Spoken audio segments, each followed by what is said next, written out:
Bien, así llegamos a la segunda mitad de esta novena sección del estudio en la iglesia de Filadelfia y presente la promesa inmutable de nuestro Señor y Dios cuando el Espíritu afirma en el Salmo 34:7, el ángel de Jehová acampa alrededor de los que le temen y los defiende. Bienvenidos seamos todos a esta nueva edición de la continuación de nuestro estudio en la iglesia de Filadelfia. Les agradezco con todo mi corazón que todavía estén a mi lado, estudiando, aprendiendo, reteniendo y practicando estas verdades tan maravillosas que el Señor quiere que cada uno de aquellos que le creemos y confesamos a su Hijo Jesucristo como Salvador, vivamos según estas enseñanzas. Así que repito mis saludos de bienvenida y continuemos entonces con esta segunda mitad de la novena sección. También tengamos presente que cada uno de nosotros debe estar debidamente preparado para hacer frente a los ataques de su enemigo y para eso debemos tener la espada desenvainada, que es la palabra de Dios, de acuerdo con lo que nos dice Pablo en Efesios 6:17, cuando dice, y la espada del Espíritu, que es la palabra de Dios. Así como también el escudo de la fe frente a nosotros, dicho en el versículo 16 anterior, cuando afirma, sobre todo, tomad el escudo de la fe con que podáis apagar todos los dardos de fuego del maligno, para repeler precisamente todo ataque que se lance contra mí. La defensa es ciertísima, pero siempre llegará en el momento y en el tiempo del Señor. Recordemos que como le dijo el Señor a su siervo Pablo con respecto a las visiones que recibió y al aguijón que le fue dado, en 2 Corintios 12, del 7 al 10 dice, y para que la grandeza de las revelaciones no me exaltase desmedidamente, esto es, no hubiese signos de arrogancia en Pablo, me fue dado un aguijón en mi carne, un mensajero de Satanás que me abofetee para que no me enaltezca sobremanera, respecto a la cual 3 veces he rogado al Señor que lo quite de mí, y me ha dicho, bástate mi gracia, porque mi poder se perfecciona en la debilidad. Por tanto, de buena gana me gloriaré más bien en mis debilidades para que repose sobre mí el poder de Cristo. Por lo cual, por amor a Cristo, me gozo en las debilidades, en afrentas, en necesidades, en persecuciones, en angustias, porque, oigan, vean qué hermosa esta frase, porque cuando soy débil, entonces soy fuerte.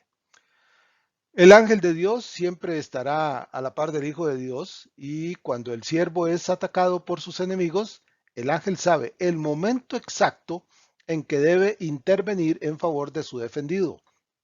Así que, según se ha dicho en abundancia a lo largo de este estudio y con base sólida en las promesas del Señor a los filadelfinos que eran perseguidos por aquella cueva de demonios que era la sinagoga en Filadelfia, sigamos con paso firme. Sé que esto es más fácil decirlo que vivirlo, pero que la promesa de protección existe y se cumple, de eso por favor no tengamos ninguna duda. Aunque sintamos que el mundo se derrumba a nuestro alrededor, mantengamos la esperanza y seguridad en el Señor. Sigamos pues con gozo y alegría y una convicción sólida, estudiando, como dije hace un rato, aprendiendo, reteniendo y viviendo el que fue lo que aquellos siervos filadelfinos hicieron tan bien que el Señor mismo, y recordemos que el Señor de ellos es el mismo Señor nuestro, no tuvo absolutamente nada que advertirles que corrigieran, porque todo lo que hacían lo hacían con su aprobación. Gocémonos en el Señor y por habernos dado voluntad y ganas de seguir conociendo y atesorando su palabra. Esto es necesario y agrada al Señor. Y por favor, recordemos lo que siempre digo al finalizar estos estudios. Pase el link del canal, es decir, las letritas azules que aparecen cada vez que les mando este estudio ya finiquitado, a sus conocidos para que escuchen el estudio y tengan oportunidad de conocer al Cristo que puede salvarlos de condenación eterna. Usted lo puede enviar también por su WhatsApp, que es como lo está recibiendo. Los medios para expandir el mensaje del Señor que lo salvó abundan. Haga uso de ellos, por favor, porque aún queda mucha gente que alcanzar. Y recuerde, algunos de ellos están a la par suya. Así que, con deseo genuino de aprender, obedecer y vivir cada día en santidad delante de Dios, llenemos nuestro ser de las ordenanzas divinas para que, así como lo hicieron los fieles de Filadelfia, también usted y yo vivamos una vida aprobada por Dios. Vayamos pues. Estamos entonces, como les dije al principio, retomando esta segunda mitad de nuestro estudio en esta novena sección y continuamos con la Filmina 88, extrayendo enseñanza de este pasaje, el cual sobreabunda con enseñanza maravillosa. Nos encontramos desmenuzándolo para escudriñar a fondo todo lo que en él se contiene y aprender aquello que como hijo de Dios debo evitar, literalmente, huir de estas cosas y enseñar a otros a huir también. El siguiente componente de la afirmación es el señalamiento de una condición que era mero maquillaje por parte de los miembros de aquella sinagoga. El Señor afirma que su sentencia se dirige a los que se dicen ser judíos y no lo son. Esta parte ya fue explicada en la anterior cita de MacArthur, en la que se indica que no se refiere a su descendencia étnica, sino a su comportamiento como descendientes de Abraham y estudiosos de Moisés. Ya el Señor los había expuesto señalando su falsedad cuando en uno de sus regulares encuentros con los que buscaban acusarlo de lo que fuera, les dijo, leemos en Juan 8, 37 al 42, sé que sois descendientes de Abraham, pero procuráis matarme, porque mi palabra no haya cabida en vosotros. Yo hablo lo que he visto cerca del Padre, y vosotros hacéis lo que habéis oído cerca de vuestro Padre. Respondieron y le dijeron, nuestro Padre es Abraham. Jesús les dijo, si fueseis hijos de Abraham, las obras de Abraham haríais, pero ahora procuráis matarme a mí, hombre que os he hablado la verdad, la cual he oído de Dios. No hizo esto Abraham. Vosotros hacéis las obras de vuestro padre. Entonces le dijeron, nosotros no somos nacidos de fornicación, un padre tenemos que es Dios. Jesús entonces les dijo, si vuestro padre fuese Dios, ciertamente me amaríais, porque yo de Dios he salido y he venido, pues no he venido de mí mismo, sino que Él me envió. Entonces podemos concluir que ellos generacionalmente eran judíos por ser descendientes directos de Abraham, de Isaac y de Jacob, pero delante de Dios, en cuanto a obediencia, lealtad y cumplimiento de sus ordenanzas dadas en la ley, que incluían creer en el Señor como su Mesías, fallaron y por ello, para Dios ellos le pertenecen al maligno. Son y seguirán siendo judíos, pero solo de nombre, porque delante de aquel ante quien fueron declarados su pueblo, ellos desertaron y se fueron tras el mundo y el príncipe de este mundo. La experiencia de las religiones del mundo a través de la historia muestra que con el paso de los siglos, ésta se llena de dogmas y prácticas que adquieren validez doctrinal de acatamiento obligatorio para todos los que se confiesan seguidores de tales grupos, sin que necesariamente tales doctrinas tengan ni remotamente algún apoyo escritural en los libros que fundamentan la razón de ser y lo que creen tales grupos. No se requiere mencionar nombres, pero la historia abunda en tales verdades. Para los judíos de Filadelfia, ningún otro grupo del entorno tenía ni la autoridad ni el conocimiento de la verdad excepto ellos. Como poseedores de la ley, se consideraban dueños del Dios que les entregó la ley, y para esos días habían incorporado una serie de ordenanzas que Dios nunca les dio, pero ellos las mantenían casi en el grado de revelación divina, o al menos con la misma autoridad. De ellos dijo el mismo Señor Jesucristo en Mateo 15, 7 y 9, hablándole a sus líderes específicamente, hipócritas, bien profetizó de vosotros Isaías cuando dijo, este pueblo de labios me honra, mas su corazón está lejos de mí, pues en vano me honran, enseñando como doctrinas mandamientos de hombres. Así, cuando aquel pobre grupúsculo se arrogó derechos que el Dios que era de ellos, no el Señor Jesucristo, dirigieron sus esfuerzos y poder para callarlos con las peores intenciones y con los medios más corruptos que pudieran usar. Por eso el Señor los llama sinagoga de Satanás, y por eso el Señor sentenció que todos ellos se postrarían humillados ante aquel grupo pobre, pequeño, insignificante delante de la sociedad, pero de enorme tamaño y valor delante de su Señor. Actitud digna de ser imitada, como ya lo hemos dicho, por cada uno de los que le creemos al mismo Salvador al que ellos le creyeron. Valga este momento para tener muy presente esta realidad del mundo religioso de siempre, es decir, incorporar como verdades doctrinales simples enseñanzas de hombres sin valor delante de Dios, para no caer en esas telarañas de mentiras y fraudes, porque ya sabemos quién se esconde detrás de todo eso. Seguimos con la Filmina 89, manteniendo nuestro escrutinio del pasaje en que el Señor da una voz de esperanza para su pueblo en Filadelfia y a la vez sentencia su juicio sobre sus perseguidores, los cuales, como dignos hijos de su padre el diablo, usaban la mentira para desacreditar a los fieles de la iglesia delante de la sociedad de paganos e idólatras de la ciudad. Característica que ya vimos le es implícito al maligno y por defecto a sus seguidores. Para que lo tengamos lo más claro posible y entendamos el por qué la falsedad de la identificación de muchos judíos que se consideran amparados en esta condición y por tanto favorecidos de Dios, agreguemos un comentario de Carballosa que al respecto dice en su comentario del Apocalipsis. El verdadero judío no solo lo es físicamente, sino que debe serlo también espiritualmente, y hace una referencia a Romanos 2, 28 y 29. El judío genuino es aquel que tiene la fe de Abraham. El verdadero hijo de Abraham no persigue ni al Mesías ni a sus seguidores. Y una nueva referencia a Juan 8, 39 al 47. Para finales del siglo I, en que estas cartas fueron enviadas, el antagonismo de los judíos hacia los seguidores del Señor Jesucristo había alcanzado alturas que superaban por mucho la persecución sufrida por el Señor mismo en sus días. Porque en aquellos días el perseguido era esencialmente el Señor, es decir, cuando él caminaba por este mundo. El enemigo, el cual era el Señor, el enemigo de la casta religiosa en sus días, que veían en él a un enemigo que les disputaba y quitaba el apoyo del pueblo del cual ellos vivían, sometiendo y sacando ventaja. Y así lo anticipó el Señor cuando les dijo Lucas 21:12. Pero antes de todas estas cosas, hablándole a sus discípulos, os echarán mano y os perseguirán y os entregarán a las sinagogas y a las cárceles, y seréis llevados ante reyes y ante gobernadores por causa de mi nombre.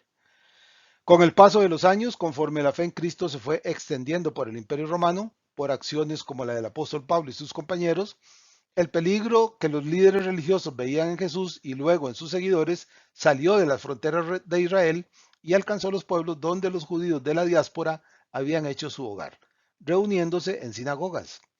Este era el contexto de lo que pasó en Filadelfia. Aquellos siervos, humildes, sencillos, sin fuerza social ni económica, no eran para nada una amenaza para los judíos que ahí residían, ni para su sinagoga. La única razón por la cual eran perseguidos, como sucede hoy en muchos creyentes en este mundo, es porque el príncipe de este mundo y padre de todo aquel que se mantiene en tinieblas, oyendo a este ser maligno, están contra la obra vicaria del Señor y el mensaje de salvación que el Señor nos dejó para alcanzar salvación por medio de la fe en Él, según lo hemos leído abundantemente en Romanos 10, 9 y 10. Aquello que dice que si confesares con tu boca que Jesús es el Señor. Esta es la fuerza maléfica que mueve los hilos del mundo para perseguir a los siervos del Señor, y esa era la razón primordial por la que los falsos judíos de Filadelfia se esforzaban por hacerles la vida imposible a dichos creyentes. Y como en los asuntos y verdades escriturales nunca sobra nada, ni siquiera el repetir dichas verdades, volvamos al texto que ya leímos en la filmina anterior de la condición real de los judíos de aquellos días, dicho por un judío que en algún momento de su vida pasada fue como uno de ellos. Dice el apóstol Pablo acerca del por qué se les acusa a aquellos judíos de Filadelfia de ser mentirosos como reflejo de ser hijos del padre de la mentira. Dice en Romanos 2, 28 y 29, cita de Carballosa en el pasaje anterior, Pues no es judío el que lo es exteriormente, ni es la circuncisión la que se hace exteriormente en la carne, sino que es judío el que lo es en lo interior, y la circuncisión es la del corazón, en espíritu, no en letra, la alabanza del cual no viene de los hombres, sino de Dios. Así que la condición de judío con valor delante de Dios no la determina nadie en este mundo, sino únicamente el Dios de Abraham, de Isaac y de Jacob. No se demuestra esa condición por actos físicos en el cuerpo, como la circuncisión externa, sino por un corazón circuncidado, no en conocimiento y práctica de la letra de la ley, como acto mecánico, sino la que se lleva en lo profundo del ser y se cumple desde lo profundo del ser. Es únicamente así como el judío que tal haga recibe de su Dios su aprobación. Aquellos de Filadelfia no lo hacían, los de la sinagoga, y por eso no alcanzaron aprobación divina, y por el contrario, fueron sometidos a juicio de Dios, y si permanecieron en esa condición, al día de hoy, todos ellos definieron su futuro eterno, es decir, llegar al lago de fuego, y ahí todos ellos serán condenados a permanecer en ese espantoso lugar por toda la eternidad.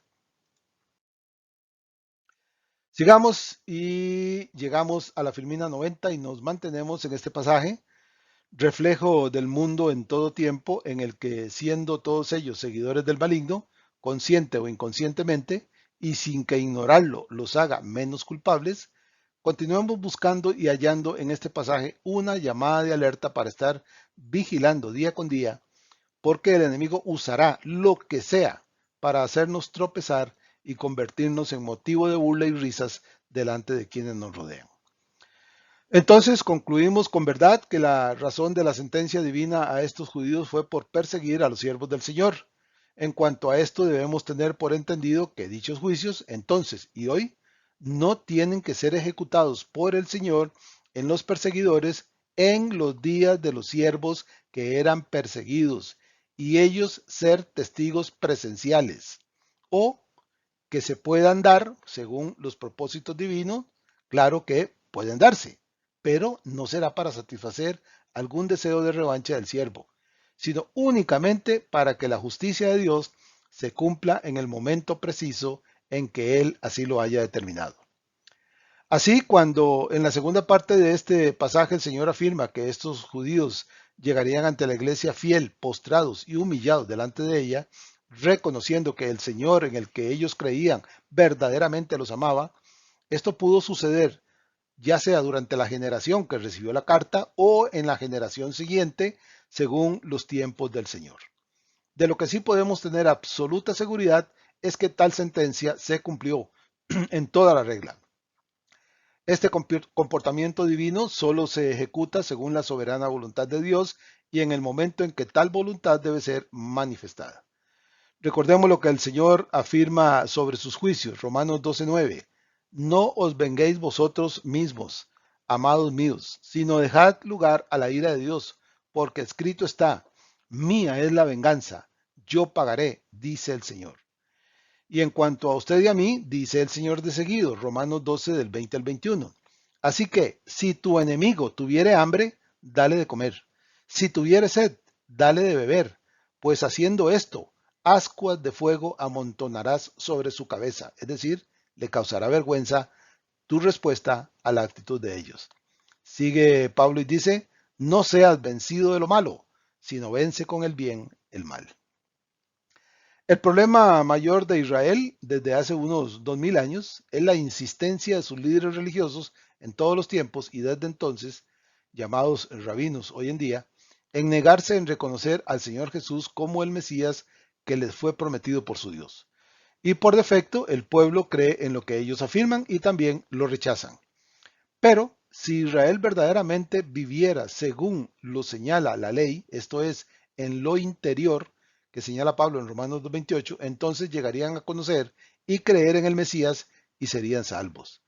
Más en ellos se cumple la sentencia que el mismo Señor, cuando narra la historia del rico y Lázaro, pone en boca de Abraham de las oportunidades que los hermanos del rico tenían para creer cuando dice, Lucas 16:31, más Abraham le dijo, si no oyen a Moisés y a los profetas, tampoco se persuadirán, aunque alguno se levantare de los muertos. Sumado al llamamiento que Jesús mismo le hace a Israel cuando les pide, leemos en Juan 5, 39 y 40, escudriñad las escrituras, porque a vosotros os parece que en ellas tenéis la vida eterna, y ellas son las que dan testimonio de mí, y no queréis venir a mí para que tengáis vida. Y a pesar de todo eso, y de la negativa de Israel en ver en Jesús al Mesías prometido, el Señor se guarda un remanente fiel que está ahí, esperando el llamado de su Señor y Dios para salir a testificar de él. Tristemente y por siglos, Israel se ha convencido que su Mesías será una especie de Judas Macabeo, probablemente, que vendrá a salvarlos de todos sus enemigos que los rodean. En los días de esta iglesia de Filadelfia, la bota romana estaba sobre el cuello de todo el mundo alrededor del Mediterráneo y un poco más allá, y esto incluía por supuesto a Israel y a los judíos en Filadelfia. Por eso, cuando los fieles filadelfinos testificaban de su fe en aquel que murió en una cruz y resucitó al tercer día, los judíos locales se sentían altamente ofendidos, porque era imposible que su Mesías, según la idea que se habían formado, muriese de la forma en que el Señor murió. Con esto ignoran deliberadamente al profeta Isaías, quien en el del capítulo 53 narra los sufrimientos del siervo mesiánico que es el Señor Jesucristo. Tristemente, casi ninguno de ellos, y desde entonces se ha tomado la molestia de revisar las poco más de 300 profecías que hablan de la venida del Mesías para escudriñar si verdaderamente Jesús las cumplió. Si lo hicieran, como lo han hecho unos pocos, que se dieron cuenta que aquel Jesús cumplió esas profecías, entonces, y como dice el refranero local a Israel, otro gallo les cantaría, y la nación toda sería salva. Pero los mismos sentimientos de los judíos de Filadelfia, entonces, siguen vigentes a lo largo de los tiempos en los judíos y hasta hoy, salvo pequeñas excepciones. Su constante negativa los ha vuelto ciegos y se escudan en mentiras y conceptos interpretativos adoptados en lo que quieren creer, para negar con toda su fuerza y totalmente convencidos de ser poseedores de la única verdad, y en algunos casos que solo ellos pueden interpretar, como ya lo mencioné, correctamente las escrituras proféticas, y así permanecen en las tinieblas del error. Se mienten a sí mismos y en su mentira arrastran a otros muchos a su alrededor. Valen aquí las palabras de Jesús para el Israel de todos los tiempos, cuando poco antes de ir a la cruz decía con dolor en su corazón, leemos en Mateo 23:37, Jerusalén, Jerusalén, que matas a los profetas y apedreas a los que te son enviados. ¿Cuántas veces quise juntar a tus hijos como la gallina junta sus polluelos debajo de sus alas, y no quisiste? Y hasta hoy todavía no quieren, se resisten y sufren las consecuencias de su rebeldía. El mundo se vuelve contra ellos y cada día son más y más los que buscan su destrucción. Si el Dios de Abraham no mantuviese su promesa y su misericordia sobre ellos, hace mucho, mucho tiempo que Israel no existiría. Pasamos a la Filmina 91 y todavía encontramos gemas de gran valor en este pasaje para ser advertidos del riesgo de estos grupos fraudulentos, mentirosos, que quieren arrastrarme al estercolero en el que ellos viven. De los tales, según vimos en las advertencias puntuales de Pedro y Judas, debo estar en alerta constante porque sus asechanzas toman las formas del engaño y pueden hacer caer al siervo que no vigila y analiza el peligro de su entorno. Hoy podemos tomar a aquella sinagoga de Satanás y usarla como figura de comparación para enmarcar en ella al mundo entero, todo el mundo, porque las condiciones de maldad en el corazón de todos ellos, como sucedió en los días de Filadelfia, permanecen hasta el día de hoy, agravados porque el príncipe de este mundo y padre de todos ellos sabe que su tiempo, hoy en estos días, está llegando al final de su reinado. Y por eso se apresura a mover a sus testaferros en todo el mundo para asegurarse de arrastrar con él a la mayor cantidad posible de gentes, para que le hagan compañía en el lago de fuego por toda la eternidad. Y tenga presente, de nuevo lo digo, por favor, que entre esos que siguen al maligno, aunque no se den cuenta directa de que lo hacen, hay varios que son parte de su familia querida. Por eso la urgencia de que nos apresuremos a testificarles y, de alguna manera, figurada, claro, hacer lo que el Señor de la fiesta de boda le mandó a sus criados. Leemos en Lucas 14, 15 al 24. Dijo el Señor al siervo, ve por los caminos y por los vallados y fuérzalos a entrar para que se llene mi casa. Esta es la parábola de la gran cena. Así que no permitamos que el asedio que sufrimos, la negación y rechazo de aquellos a quienes les testificamos, nos reste fuerzas y nos haga sentir impotentes o incapaces de cumplir con la tarea. El único responsable de tal rechazo es la persona a quien le hablamos, la cual, sumergida en tinieblas y oyendo a su padre, el maligno, cierra su corazón y entendimiento para impedir que la luz que usted les muestra entre en sus corazones. Así que levantemos nuestra cabeza delante de nuestro Señor y sigamos sin descanso, caminando por el camino de la obediencia y cumpliendo con la responsabilidad que aceptamos el día que le dijimos sí al Señor. Las recompensas de nuestro esfuerzo serán dadas por el Señor cuando, sin duda, lleguemos a su presencia. Tengamos muy presente que hoy, al menos en nuestro contexto inmediato, estas sinagogas no me persiguen, no me acusan ante la sociedad ni la ponen en mi contra, sino que con falsedad me buscan para tratar de engañarme, de parecerse a un creyente fiel, y así, creada su cabeza de playa, en mi confianza, corromper la sana doctrina y corromper mi entendimiento.